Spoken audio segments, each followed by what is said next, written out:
This is the second in a two-part series of videos that shows how to use Blender to create a ceramic cup with a handle.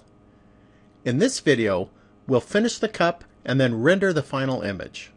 Now we're going to make the inside of our cup.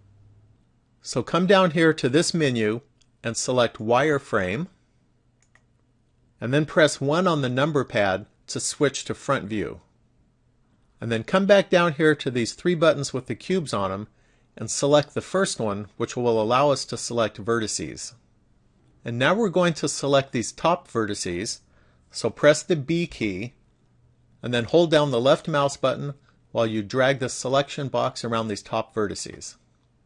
Then we want to extrude these vertices, so press the E key, but we only want to extrude them to the same point. And so after pressing the E key, press the Enter key. And I'll rotate this now to give you a better view of what we're doing. So now press the S key to scale, and we want to scale this to 80%, so just type in 0.8 and then press Enter. So now press the number 1 key again to switch back to front view, and then we're going to press the E key again to extrude, and then if you move your mouse you can see how we're extruding this, and if you press the Z key then that will restrict our movement to be straight up and down. So just move your mouse and bring these vertices down to this point, and then click on the left mouse button, and then press the S key to scale this, and then you can use your mouse to adjust the scale. So adjust this until the inside of the cup is parallel with the outside of the cup. And this looks good, so just press the left mouse button. And then we'll extrude again, so press the E key, and then press the Z key so we can pull this straight down. And then click the left mouse button right here, and then press the S key to scale.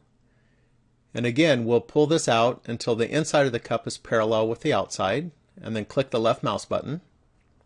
And then press E to extrude, pull this down, and then press the Z key again so we can pull straight down. Click the left mouse button, and then press E to extrude again, and then press the Z key so we can pull this straight down, and this time pull this down to about here. And then press the left mouse button. And then press S to scale, and scale this to about here, and then press the left mouse button. And now we're going to extrude one more time, so press the E key, but this time we're going to extrude to the same point, so just press the Enter key now. And then I'll rotate this view so we can see this a little better. And now we want to merge all of these new points that we've just extruded into a single point. So if you come over here to this left side menu and scroll down, you should see a button called Merge. So click on the Merge button, and then click on At Center. And you can see down here that we merged all of these vertices to the center. So now we've finished the inside of our cup. So we can go back down here and switch this from wireframe to solid, and then we can switch this from edit mode to object mode. And now we can smooth out some of these edges. So come over here to the left and scroll up until you find the smooth button, and then press that. And then come over here and press on the object modifiers button that looks like a wrench. And then click on Add Modifiers and select Subdivision Surface. Here we can change the number of subdivisions, and I'm going to set both the view and the render to 3. The larger this number is, the more smoothing you will get, but it will take longer to render. So now let's set the materials for our cup.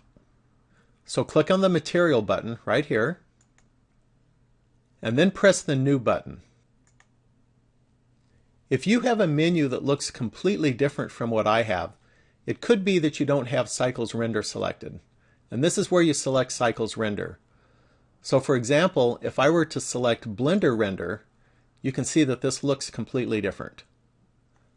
So come up here and make sure that you have Cycles Render selected. And then to select the surface, press this button right here and select Mix Shader. This allows us to combine 2 different shaders. So click on this button to set the first shader, and select Diffuse. And then click on this to set the color, and set this to a light gray color.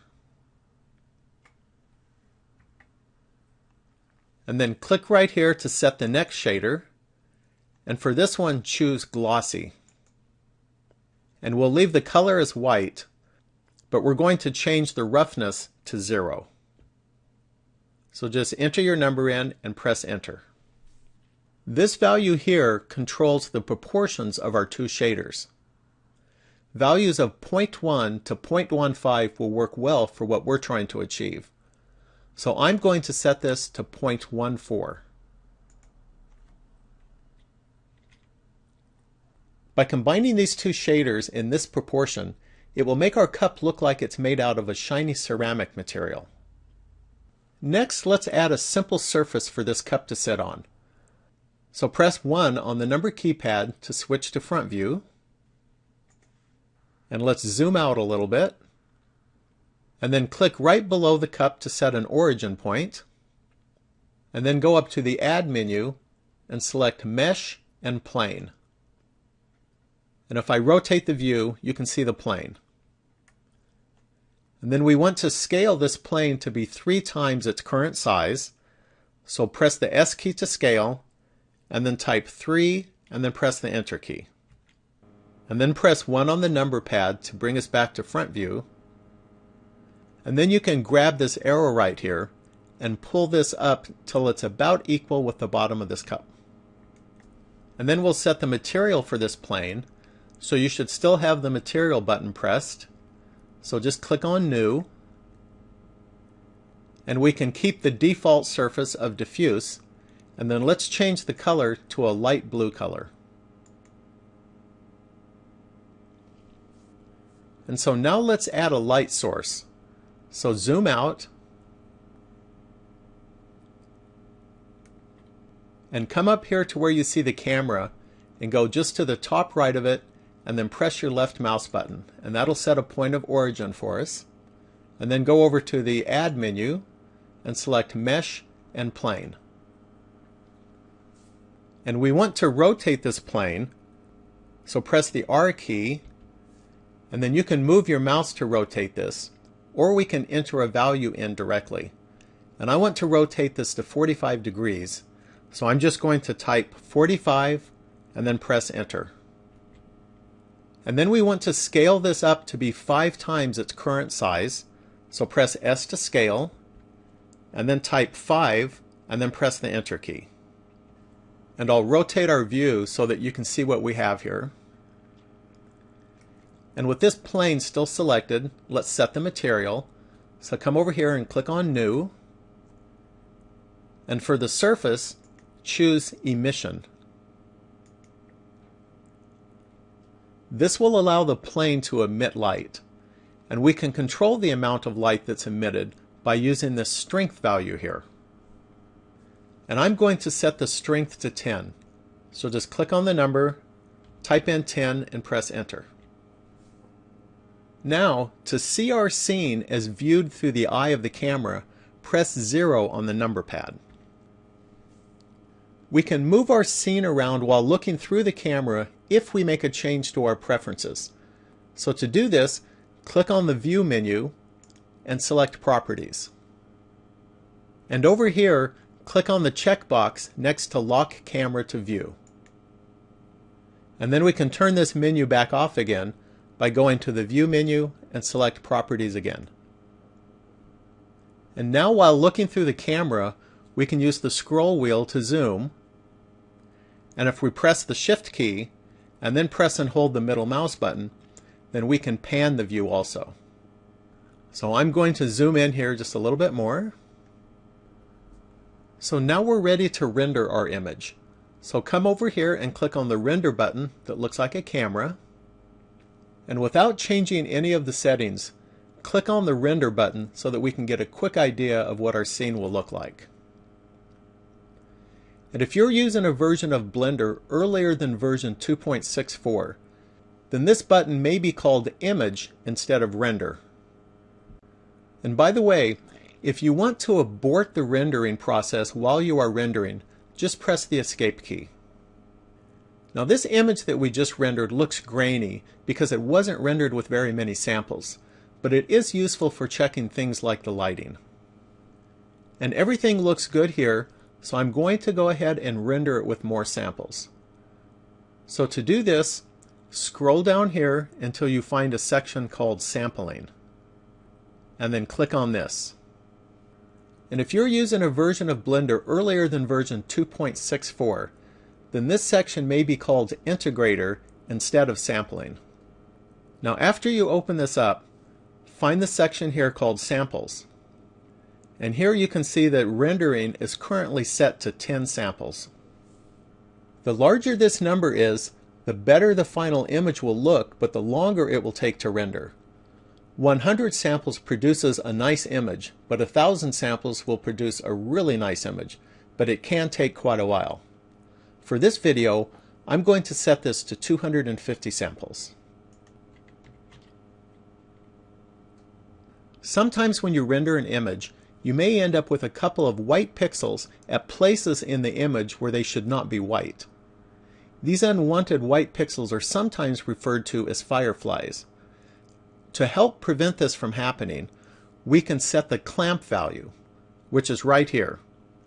And I like to set this value to 0.98. And now with these new settings, let's come back up here and press the render button again to render this image.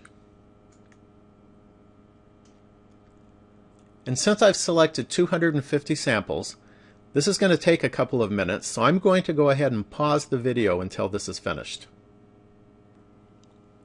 Rendering is finished now, and this is our final image. Now to save our image, make sure your cursor is over the image and press F3. And here you can choose a directory and then name your file. And I'm just going to call this cup.png. And then come over here and press the Save as Image button. And that saved my image as a PNG file. If you wanted to save it as a JPEG or something else, then you can just come down here to the Output section, click on this button right here, and you'll get a selection of other file types that you can save as. And then once you select a new file type, just put your cursor back on top of the image and press F3 again, and then that will let you select a directory and a file name. Now after rendering our image here, we can go back to our previous view by pressing the Escape key. And then if you want to go back to your rendered view, you can press F11. And as a final step, we should save our project. So you can do that by going up to the File menu and then just click Save. Well, that concludes this video. Thanks for watching, and please subscribe and leave a comment.